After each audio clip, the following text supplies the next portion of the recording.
Hello friends, welcome to my YouTube channel mission one way, जिसमें आज हम लोग बात करेंगे फेल न करने की नीति। हम लोग जो है लगातार बीएड का जो सेकेंड ईयर का नोट्स प्रोवाइड किया जा रहा है, जिसमें आप लोग जो है को अच्छे नोट्स प्रोवाइड मिल रहे हैं। जिन लोगों ने मेरे चैनल को सब्सक्राइब नहीं किया, सबसे पहले सब्सक्राइब कर लें और लाइक और कमेंट जरूर करें, ठीक है।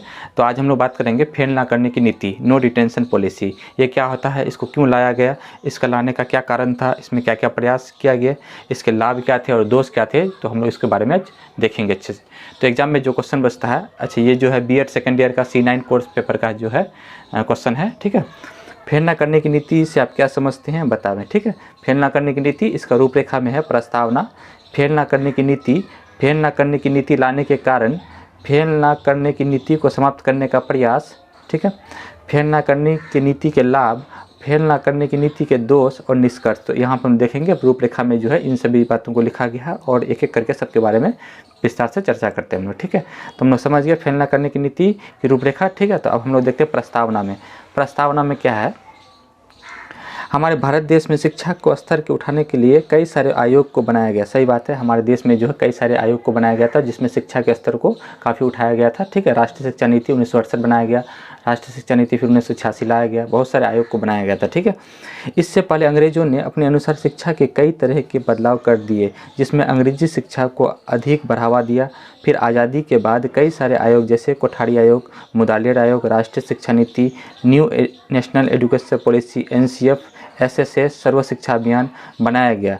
इसको बनाने का तो यहाँ हम लोग देखें कि बहुत सारे जो आयोग बनाए गए थे, जिसमें कोठारी आयोग है ना, मुदालियर आयोग, राष्ट्रीय शिक्षा नीति, new national education policy NCF, national curriculum framework और SSS, सर्व शिक्षा अभियान जो है कई सारे आयोग को बनाए गए, ठीक है। ये मतलब था कि बहुत सारे बच्चे प्राथमिक स्तर पर शिक्षा पूरी नहीं कर पाते थे, यानी कि बीच में ही छोड़ देते थे। इसलिए उस एजुकेशन को सही दिशा में लाने के लिए सर्व शिक्षा अभियान या शिक्षा में सार्वभौमिकरण किया गया। मतलब सभी बच्चों जो गांव, मोहल्ले, कस्बे तो सभी जगह में रह रहा है, उसे विद्यालय लेकर जाना और जिससे एजुकेशन पूरी कर सके। मतलब सर्व शिक्षा अभियान या शिक्षा में सार्वभौमिकरण का तात्पर्य होता है कि सभी बच्चों को जो है शिक्षा पहुंचाना है, ठीक है।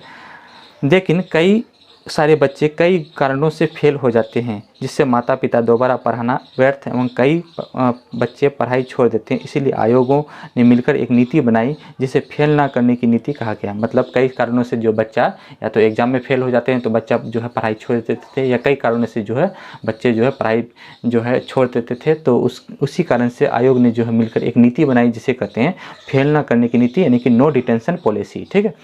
और देखते आगे, इस नीति को सरकार ने शिक्षा का अधिकार अधिनियम RT एक्ट 2009 के तहत फेल ना करने की नीति को शामिल किया गया। मतलब RTE 2009 जो आया था, शिक्षा का अधिकार अधिनियम 2009, उसमें जो है नो डिटेंशन पॉलिसी यानी कि फेल ना करने नीति को जोड़ा गया था, जिसमें कोई भी बच्चे को कक्षा 8 तक जो है फेल नहीं किया जाएगा विद्यालय में, ठीक है। और उसकी पढ़ाई जो है लगातार जारी रहेगी, जिसमें कहा गया था कि कक्षा 1 से 8 क्लास तक के बच्चों को किसी भी स्कूल में फेल नहीं किया जाएगा। यही है फेल ना करने की नीति, जिसमें बच्चों को जो है कक्षा 1 से लेकर कक्षा 8 तक जो है उनको फेल नहीं किया जाएगा और हर एक क्लास में जो है उसको आगे बढ़ाया जाएगा। यही है फेल ना करने की नीति, जो शिक्षा का अधिकार अधिनियम 2009 के तहत उसको जो है जोड़ा गया था। अब हम लोग देखते हैं फेल ना करने की नीति, नो डिटेंशन पॉलिसी क्या है, ठीक है।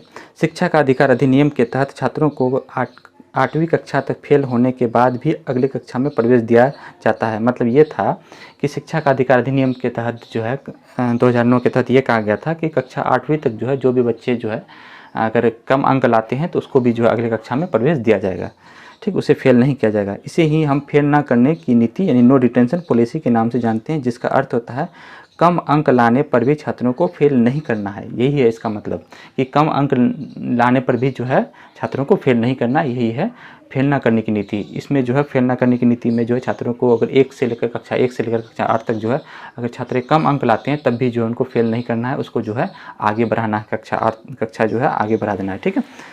फेल ना करने की नीति को शिक्षा का अधिकार 2009 का अहम हिस्सा माना जाता है, जिसमें इस अधिनियम में 6 से 14 वर्ष तक की उम्र के बच्चों को निःशुल्क एवं अनिवार्य शिक्षा की बात कही गई थी और साथ ही बच्चों को 1 से 8वीं तक फेल ना करने का नियम बनाया गया था। मतलब ये था कि शिक्षा का अधिकार अधिनियम 2009 में ये था बात कि 6 से 14 वर्ष तक के सभी बालकों को निःशुल्क और अनिवार्य रूप से शिक्षा देनी चाहिए था। साथ ही साथ कक्षा 1 से लेकर कक्षा 8 तक उन्हें जो है कम अंक आने पर भी जो उन्हें फेल नहीं करना है, उन्हें कक्षा में जो है आगे बढ़ाना है, ठीक है।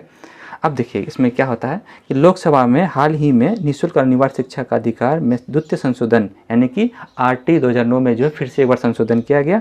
विधेयक 2017 लोकसभा में 11 अगस्त 2017 में पेश किया गया, जिसमें कक्षा 5वीं और 8वीं में छात्रों को फेल किए बिना उनकी प्राथमिक शिक्षा पूरी करने वाले फेल न करने की नीति को ख़त्म करना। मतलब यहाँ पे जो है ये था कि फेल न करने की नीति को ख़त्म किया जाए कक्षा 5वीं और 8वीं में। अगर बच्चे जो है कक्षा 5वीं में कम अंक लाते हैं तो उसे जो है फिर से कक्षा 5वीं में रखना चाहिए। अगर बच्चे 8वीं कक्षा में कम अंक लाते हैं तो उसे जो है फिर से जो है कक्षा 8वीं में ही रखना है। तो इसमें जो है 2017 में जो है फिर से जो है 11 अगस्त 2017 को जो है लोकसभा में जो है इसको क्या पेश किया गया कि जो है इसको जो है ख़त्म किया जाए।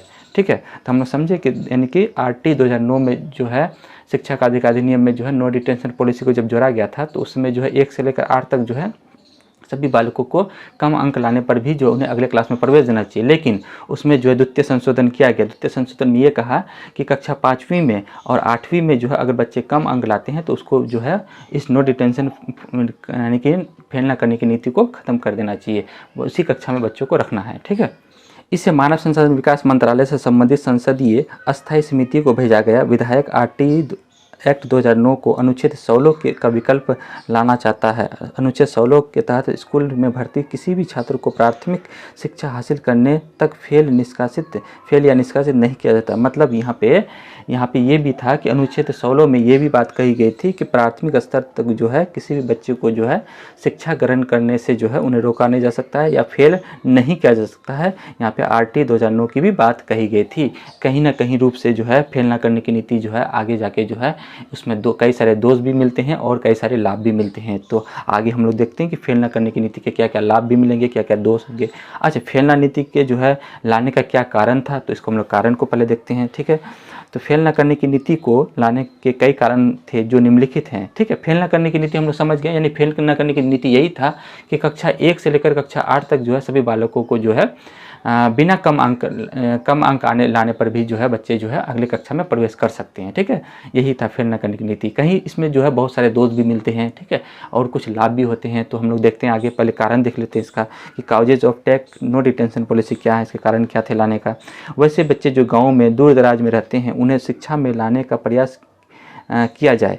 मतलब वैसे बच्चे जो गांव में दूर दराज में रहते हैं उन्हें शिक्षा में लाने का प्रयास किया गया है कि अगर फेल नहीं हो जाएंगे बच्चे तो जो है उसको दूर से लाया जाएगा। ठीक है, तो ऐसे ये भी एक कारण बना। दूसरा क्या था इसका कि फेल होने के डर से कई बच्चे पढ़ाई छोड़ देते थे। अब बच्चों को डर नहीं होने लगा। ये भी सही बात है, ये भी बहुत बड़ा कारण बना कि फेल होने से जो है बच्चे क्या हो जाते थे, डर जाते थे, पढ़ाई रोक लेते थे, अगले कक्षा में नहीं पढ़ते थे, या माता पिता जो उनको पढ़ाना नहीं चाहते थे तो वो चीज़ का डर जो है नहीं रहा कि फेल करने पर भी जो है बच्चे यानी कम अंक लाने पर भी बच्चे जो है अगले कक्षा में प्रवेश कर जाएंगे। ठीक है, तो बच्चे को जो है इसका डर नहीं रहा। तो ये भी एक कारण था फेल न करने की नीति को लाने का। ठीक है, तीसरा कारण हम देखते हैं बच्चे के माता पिता बच्चों को दोबारा विद्यालय भेजना समय तथा अधिक व्यर्थ समझने लगते थे, इसलिए लाया गया। मतलब यहाँ पे ये भी बात है कि कोई बच्चा अगर फेल कर जाते थे उनके माता पिता जो है बच्चों को दोबारा विद्यालय भेजना जो है या तो समय बर्बाद करना या आर्थिक यानी कि फिर से जो है दोबारा उस पर जो है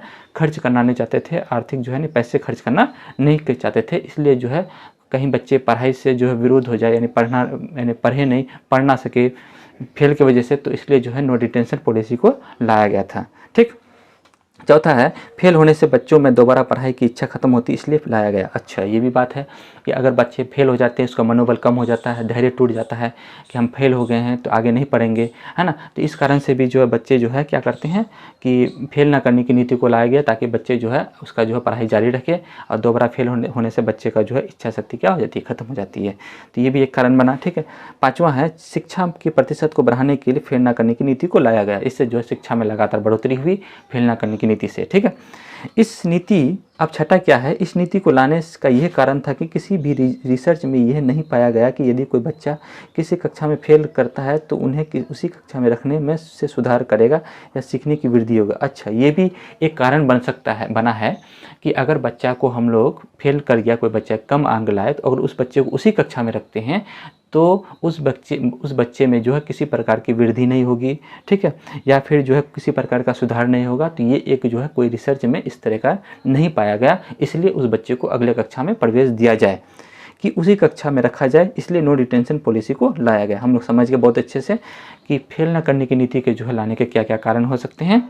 फेल न करने की नीति को समाप्त करने का प्रयास, इसको जो है समाप्त करने का प्रयास किया गया कि फेल न करने की नीति कहीं ना कहीं जो है इसमें बहुत सारे दोष मिलने लगे।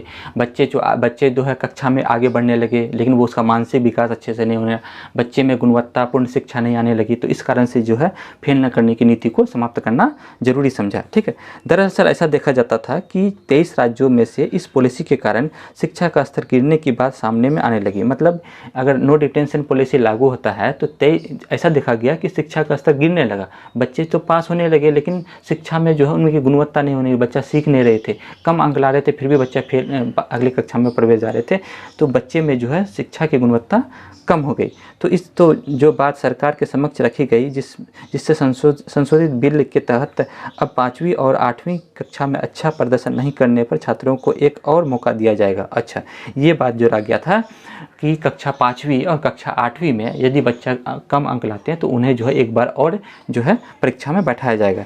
यदि छात्र इस परीक्षा में भी अगर छात्र स्तरीय प्रदर्शन नहीं कर पाते हैं तो उन्हें फेल घोषित कर दिया जाएगा और दोबारा उसी कक्षा में प्रवेश दिया जाएगा।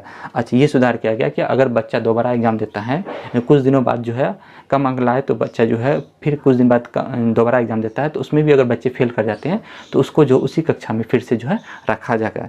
इस संशोधन से प्राथमिक शिक्षा की गुणवत्ता में सुधार आने की उम्मीद है। तो यहाँ से जो है कुछ जो है प्राथमिक स्तर की शिक्षा में जो है बालकों में सुधार आने की उम्मीद थी, ताकि बच्चा फेल कर जाएंगे तो उन्हें जो है उसी कक्षा में फिर से रखा जाएगा और दोबारा जो है यदि बच्चे जो है मेहनत करते हैं तो आगे बढ़ेंगे, अगर नहीं मेहनत करते हैं तो बच्चे उसी क्लास में रखे जाएंगे। ठीक है, RT संशोधन विधेयक के तहत छात्रों को परीक्षा उत्तीर्ण करने के 2 मौके दिए जाएंगे। अगर वे दोनों प्रयासों में विफल हो जाएंगे तो उन्हें फेल घोषित कर दोबारा उसी कक्षा में प्रवेश दिया जाएगा। अच्छा, यही बात था कि पहला एग्ज़ाम अगर फेल कर जाते हैं तो दूसरा एग्ज़ाम फिर देना है उसको, दूसरा एग्ज़ाम जो है फिर फेल कर जाते हैं तो बच्चे को जो है उसे जो है उसी कक्षा में रखा जाएगा, तो बच्चे को जो है 2 मौका दिया जाएगा।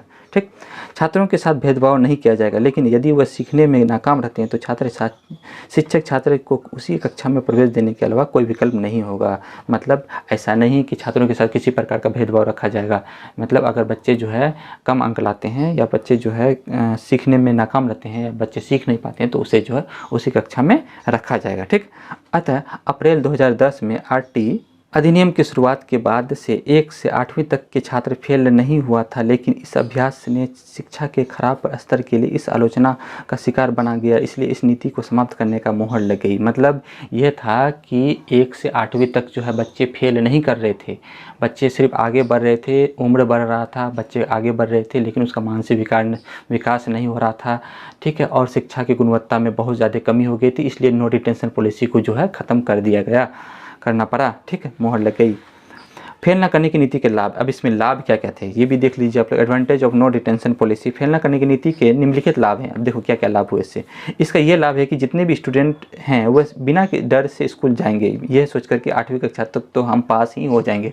वाह वाह, क्या बात है, ये बात तो सही है कि बच्चे जो है बिना सोच के बिना डर के जो है कक्षा में जाएंगे, और हर एक बच्चे जो है स्कूल जाएंगे, क्योंकि हमको तो कोई टेंशन है ही नहीं, हम तो मतलब अगर कम नहीं भी पढ़ते हैं या कम अंक लाते हैं तब भी जो हमको अगले कक्षा में जो है प्रवेश दिया जाएगा। तो इस कारण से भी जो है बच्चे जो है नो डिटेंशन पॉलिसी को लाया गया था, या इससे भी जो है लाभ हैं बच्चों को। ठीक है, दूसरा नंबर है बच्चों में उत्पन्न बाधा को शिक्षा ग्रहण करने से उत्पन्न बाधा को ख़त्म करने के लिए है। मतलब ये जो है ये है नो डिटेंशन पॉलिसी से ये लाभ था कि बच्चों में जो भी बाधा उत्पन्न होती थी उसको जो है वो नो डिटेंशन पॉलिसी क्या किया गया, ख़त्म कर दिया गया। ठीक है, तीसरा नंबर है बच्चे फेल के डर से पढ़ाई छोड़ देते थे, इसलिए पढ़ाई ना छोड़े फेल ना करने की नीति बनाई गई। अच्छा, ये भी बात है कि बच्चे जो है डर जाते थे कि फेल हो गए कक्षा में, अब नहीं पढ़ेंगे आगे। ठीक है, पढ़ाई छोड़ देते थे, है ना, कम अंक लाते थे, मायूस हो जाते थे, निराश हो जाते थे, उस कारण से जो है बच्चे पढ़ाई छोड़ देते थे। तो इस तरह से जो है बच्चे को जो है नो डिटेंशन पॉलिसी लाने से जो बच्चे को ये लाभ मिला कि पढ़ाई जो है आगे उसका जारी रहा। ठीक है, चौथा पॉइंट, फेल ना करने की नीति से यह भी लाभ हुआ कि दूर दराज के बच्चे शिक्षा के अधिकार पहुंच सकता है। अच्छा, हर एक बच्चे तक जो है शिक्षा पढ़ने लगा, क्योंकि हर एक बच्चा जो है बिना डर के जो है शिक्षा ग्रहण करने लगे। ठीक है, अब देखिए फेल ना करने की नीति के दोष भी निकले, बहुत सारे दोष निकले फेल ना करने की नीति के क्या क्या दोष निकले हम लोग देखते हैं इसमें कि छात्रों क्या क्या हुआ।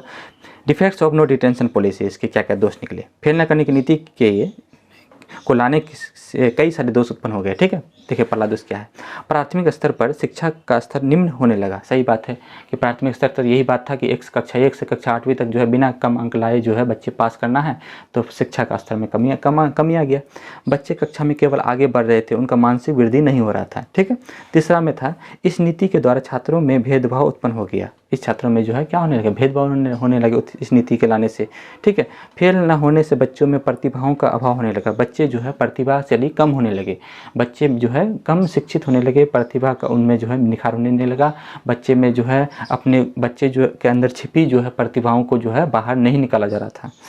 ठीक है, फेल ना होने से शिक्षकों में जवाबदेही कम होने लगी। वाह वाह, क्या बात है, ये भी बात सही है कि फेल नहीं हो रहा है तो शिक्षक को भी कोई मतलब नहीं है। शिक्षक भी जो है कोई जो है क्या मतलब क्या हुआ, क्यों फेल किए बच्चे, क्यों पढ़ाई में कोई दिक्कत या समझ नहीं रहे, इस तरह से भी जो है किसी तरह का जो है शिक्षक को भी जो है परेशानी नहीं हुआ। और फेल करते हैं बच्चे, कम अंक लाते हैं तो उसे अगले कक्षा में प्रवेश दे देना है, ये भी बात सही है। बच्चों में सीखने में निरंतर कमी देखी जाने लगी। बच्चे में जो लगातार सीखने में क्या होने लगी, कमी दिखने लगी। ठीक है, उच्च कक्षा में पहुंचकर छात्र को पढ़ने गणितीय समस्या उत्पन्न होने लगी। मतलब बच्चे जो है अगर 8 तक बच्चे जो किसी तरह पढ़ लेते हैं, अगर जब वो हाई स्कूल में यानी कि 9-10 में पहुंचते हैं तो बच्चे में जो है उच्च स्तरीय जो है कक्षा में उसे जो है क्या होने लगी, कमी होने लगी। क्यों? क्योंकि पहले से जो है उसको पास कराते गया। ठीक है, मान लो पहले किसी चीज़ में दिक्कत था तो उसको इग्नोर करते हुए जो है उसको आगे बढ़ाया गया, लेकिन वही चीज़ फिर आगे उसका समस्या बन गया। ठीक, 8वां दोष है, बच्चों में प्रतियोगिताओं की भावना खत्म हो गई, क्योंकि बच्चे सोचने लगे कि सभी बच्चे तो पास कर सकते हैं। मतलब यहाँ तो बच्चे जो है एक दूसरे को देख के पढ़ते हैं, कंपटीशन में पढ़ते हैं, बच्चे कंपटीशन में पढ़ाई होता है, तो यहाँ पे हम बच्चे जो है कंपटीशन की भावना बच्चों के अंदर जो है वो कम होने लगी कि वो तो मतलब कोई भी पढ़ रहा है तो वो फेल नहीं कर रहा है, फेल हो रहा है तो बच्चे को आगे बढ़ाया जा रहा है। तो इस कारण से भी जो है नो डिटेंशन पॉलिसी के जो है दोष निकल गए। ठीक है, बच्चों में पढ़ाई के प्रति जो डर होता था वो खत्म हो गई, जिस डर से वो पढ़ने की कोशिश करते थे। बच्चे पहले डर से पढ़ते थे, है ना, डर बनाए रहते थे तो बच्चे पढ़ते थे, वो डर जो है बच्चों में क्या होने लगी, खत्म हो गई। बच्चे लापरवाह और कम मेहनती बन गए। ठीक है, ये भी एक दोष बन गया। 11वां नंबर है, बच्चे जिस विषय को लेकर आगे जाना चाहते हैं उसके लिए उस क्वालिटी एजुकेशन नहीं रहता था। मतलब बच्चे के अंदर जो है किसी एक विषय के प्रति जो है इच्छुक नहीं होने लगे, वो जो है नो डिटेंशन पॉलिसी का दोष बना है। ठीक है, और 12वां है, 9वीं और 10वीं तक बच्चे पहुँचते हैं तो बच्चे अच्छे अंक नहीं लाते हैं। जब बच्चे 9वीं और 10वीं पहुँचते हैं तो अच्छे अंक नहीं लाते हैं। क्यों? क्योंकि पहले से जो है उसमें जो है नो डिटेंशन पॉलिसी जो है के तहत जो है उन्हें आगे बढ़ाया गया। ठीक है, तो यहाँ हम लोग देखिए फेल न करने की नीति जो है कई सारे दोष निकल के फेल न करने की नीति के। तो फेल न करने की नीति जो है लाने का क्या कारण था, इसके लाभ क्या थे, इसके क्या समस्या उत्पन्न हुई, इसको क्यों ख़त्म किया गया, इसके क्या क्या दोष थे, हम लोग बहुत अच्छे से समझ गए। और लास्ट में हम लोग निष्कर्ष देखते हैं। निष्कर्ष में क्या देखते हैं, उपयुक्त तमाम बातों से यदि ध्यान से गौर किया जाए तो ये देखा जाता है कि फेल न करने की नीति शिक्षा की गुणवत्ता को एवं स्तर को निम्न कर देती है। बात सही है कि फेल न करने की नीति जो है शिक्षा की गुणवत्ता को कम कर दिए हैं बहुत। मतलब फेल न करने की नीति जो है अगर रहता है तो बच्चे में जो है शिक्षा की गुणवत्ता कम हो जाती है। भले ही कुछ समय के लिए छात्रों के हित में हो, लेकिन एक अच्छे गुणवानी व्यक्ति बनने के लिए ये नीति को समाप्त करने का प्रयास किया गया। मतलब भले ही कुछ समय के लिए बच्चे को अच्छे लग रहा हो, लेकिन आगे जो है उनमें जो है गुणवत्ता यानी एक अच्छे व्यक्ति का जो है निर्माण नहीं किया जा सकता इस नीति के तहत। सभी राज्यों के द्वारा लगभग ताकि एक अच्छे भारत के देश में प्रतिभावान बच्चे बने, तो इस नीति को जो है फिर क्या किया गया, इस नीति को जो है मतलब हटाया गया नो डिटेंशन पॉलिसी को। तो नो डिटेंशन पॉलिसी जो लाया था वो RT 2009 के तहत लाया गया था, जिसमें कक्षा 1 से कक्षा 8वीं तक के सभी बालकों को जो है बिना कम अंक लाए जो है उन्हें आगे बढ़ाना है कक्षा में। तो हम लोग से समझ गए नो डिटेंशन पॉलिसी क्या होता है, यानी कि फेल न करने की नीति क्या होता है, इसका अर्थ भी समझ गए हम लोग, इसका लाने का क्या प्रयास था, क्यों इसको हटाया गया, फिर जो है उसके लाभ क्या थे, क्या कारण थे, क्या दोष निकले। ठीक है, तो हम लोग निष्कर्ष भी देख ले। उम्मीद करते हैं आप लोग को नो डिटेंशन पॉलिसी बहुत अच्छे से समझ में आ गया होगा। ये C9 कोर्स का था, यानी कि असेसमेंट फॉर लर्निंग का था B.Ed सेकेंड ईयर में। ठीक है, तो उम्मीद करते हैं आप लोग को जो है ये जो है नो डिटेंशन पॉलिसी समझ में आ गया होगा। इसी तरह मेरे चैनल पर बने रहे और ज़रूर सब्सक्राइब करें, लाइक करें, कमेंट्स करें और सभी दोस्तों तक शेयर करें जो है B.Ed की पढ़ाई करते हैं। ठीक है, तो उम्मीद करते हैं आप लोग को समझ में आ गया नो डिटेंशन पॉलिसी। अब हम लोग नए चैप्टर में नए वीडियो में जो है अगले नए टॉपिक के साथ फिर मिलते हैं, तब तक के लिए धन्यवाद।